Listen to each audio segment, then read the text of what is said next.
Bapak Ibu yang dirahmati Allah, yang berikutnya di antara efek, dampak dan bahaya dari mengkonsumsi yang haram atau yang tidak halal, dalam ayat yang lain Allah Subhanahu wa taala ketika memerintahkan para nabi dan rasul.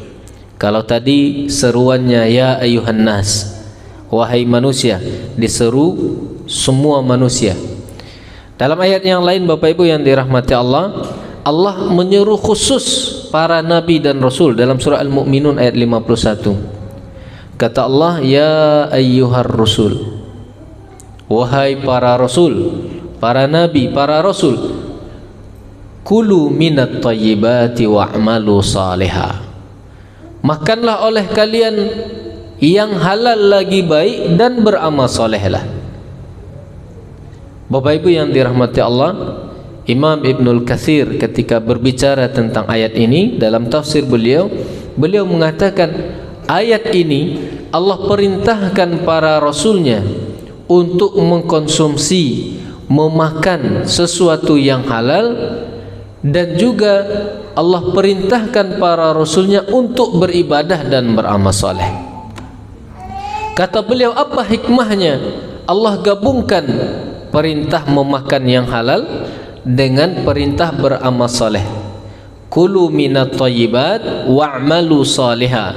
Makanlah yang halal lagi baik dan beramal solehlah. Apa hikmahnya, kenapa digandengkan oleh Allah penyebutannya?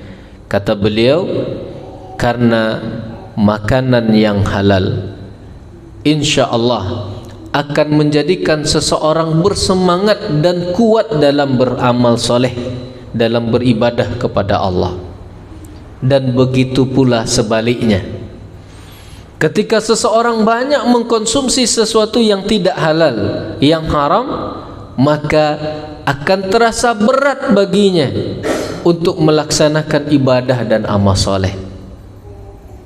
Bapak Ibu yang dirahmati Allah, kalau ada orang mengeluhkan dia merasa berat untuk melakukan kebaikan, berbuat kebaikan, beribadah, beramal soleh, Bapak Ibu, mungkin solusi ataupun penyebab yang bisa kita sampaikan kepadanya, bisa jadi penyebabnya tak jauh-jauh.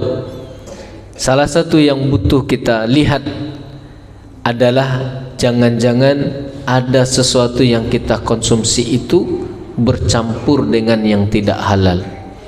Jangan-jangan yang haram ternyata yang kita konsumsi, kemudian menyebabkan berat untuk beribadah dan beramal soleh.